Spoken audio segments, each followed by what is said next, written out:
May tanong sa akin, bugok na ola, grabe din maningil, bukas pa yung due mo, ngayong araw, panay paniningil na at may text ng panghaharas. Kahit gabi na, tawag pa ng tawag.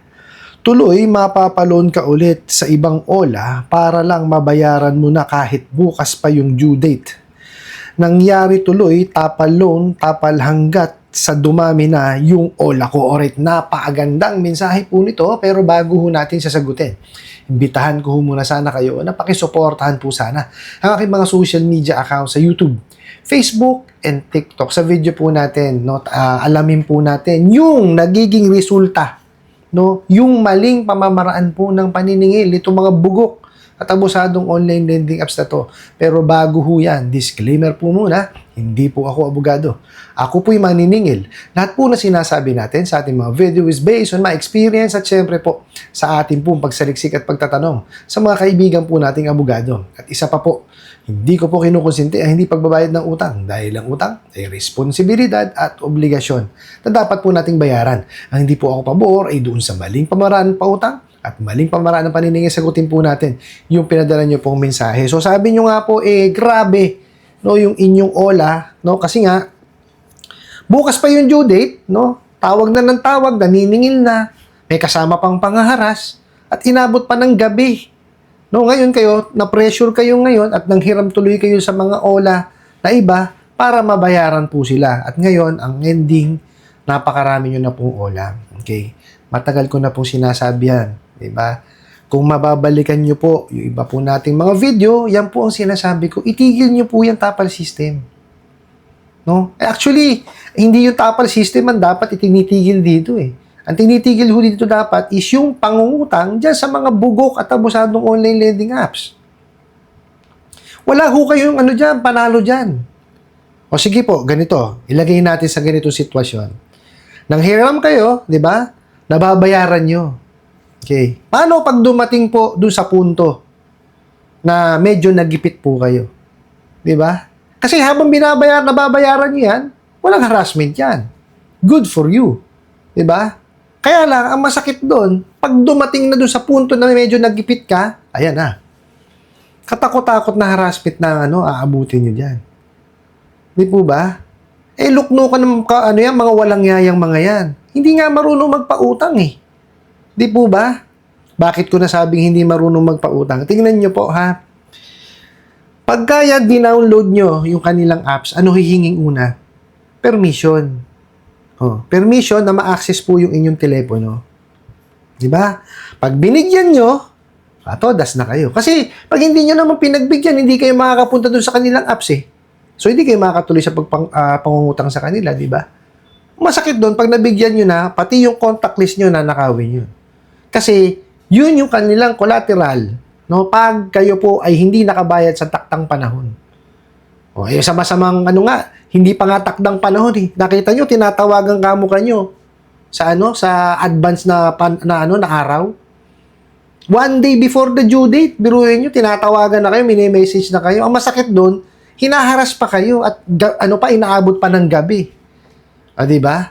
So, paano mo sasabihin ng marunong magpautang? Di po ba? Tapos, pagka yan, nakakuha na ng information sa inyo. Di ba? Pag nakuha ho yung pangalan ninyo, nagpunta kayo sa apps nila, yung application per se, pangalan, at nailagay nyo po yung inyong number, automatic yun, didiretso na po sa inyong e-wallet. Bakit? Kasi nalalaman nila kung yung number ninyo is connected sa e-wallet. Ay, sus Mariosep. Mahuhusay ho ang mga kawalangian yung mga yan.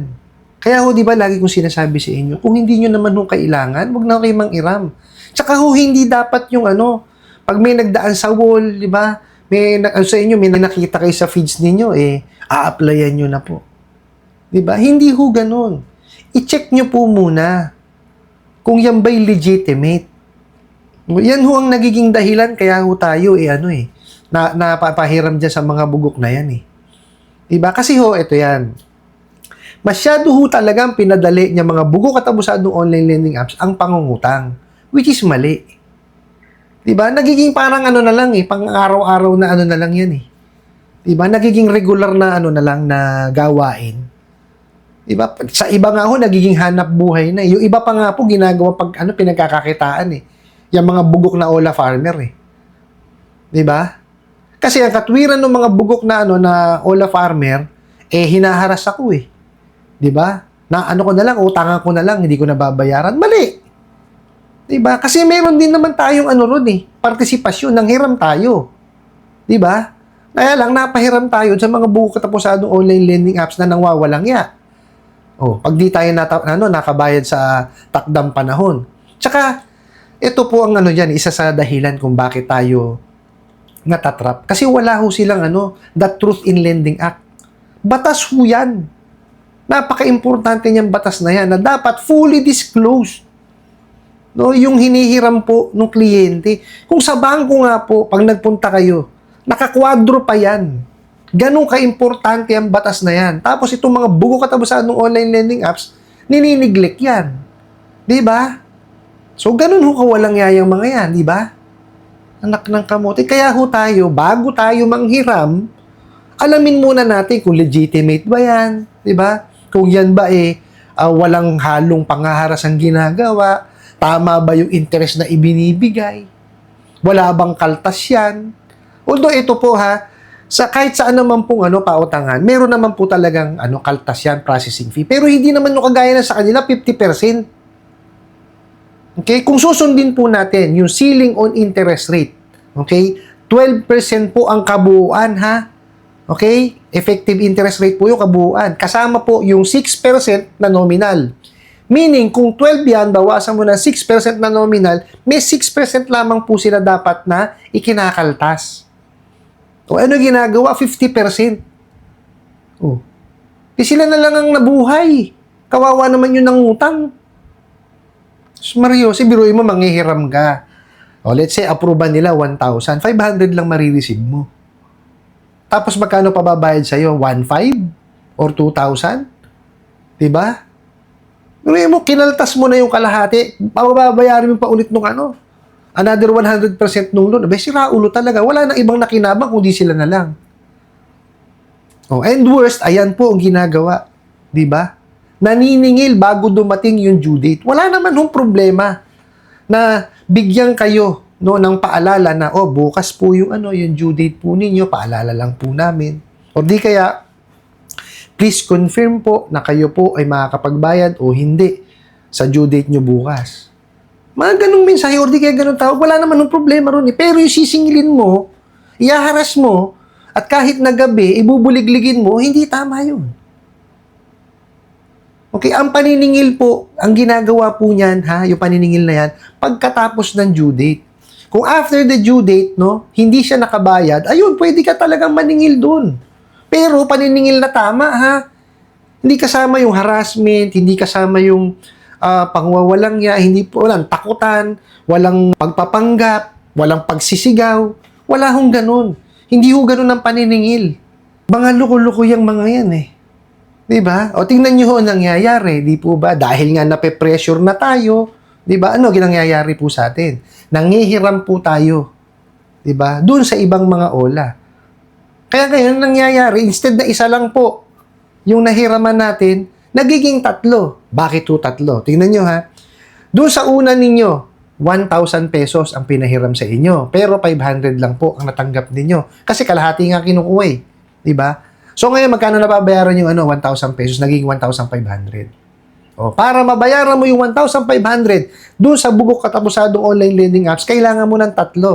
Bakit? Kasi ang i-disburse sa'yo dito sa 3 na to, 500, 500, 500. Di 1,500. Di gano'n na naman, pag hindi na naman naayos na naman. Yung 3 mo, ita-times 3 mo ulit, di 9 na. Diba? Nakita nyo, nagiging epekto? Yung from 1, naging 3. Diba? From 3, naging 9. And so on, and so forth. Ganun ho, kabilis. Dumami ang ola dyan sa mga bugok na yan. Mga walang ya talaga. Hindi nila iniisip yung kapakanan ng kanilang mga kliyente. Talagang tira lang ng tira. Diba? Mario Joseph, mga walang puso Kaya dun ho sa nagpadala ng mensahe na to, itigil nyo po yung tapal system. At ang importante dyan, itigil nyo na rin po yung panghihiram dyan sa mga bugok at abusadong online lending apps na yan. Kasi yung masakit dyan, hindi naman ho nakakatulong sa inyo yan eh. Tingnan nyo, pag tinapal nyo, o meron ba natitira sa inyo? Wala. Diba? Lahat napupunta doon sa ano? Sa dati nyong nahiraman. Dumadami pa yung inuutangan po ninyo. Di po ba? Itigil nyo na po yung tapal system na yan. Bayaran nyo po yung iba yung nahiraman kung saan po kayo may kakayanan magbayad. Okay, dapat naman kasi ganun eh. Diba? Hindi ho tayo dapat nanghihiram kung wala tayong kakayanan bayaran yun. Okay? Although, yes, masakit po yung sinabi ko. Totoo yun. No? Kasi, hindi naman ho po pwede manghihiram tayo nang wala tayong kapasidad eh. Yung wala tayong kakayanan manghiram. Diba? Kaya tayo nanghihiram, may kakulangan tayo ngayon, pero meron tayong kakayanan bayaran. Yan nangyayari po kasi dun sa iba. Tingnan nyo ha. Walang trabaho. Estudyante. Diba? Plain housewife. O plain husband. Diba? Nanghihiram. Bakit? Kasi wala silang pangangailangan ngayon, diba? Kailangan nila ng pangkain. Naiintindihan ko yun eh. Diba?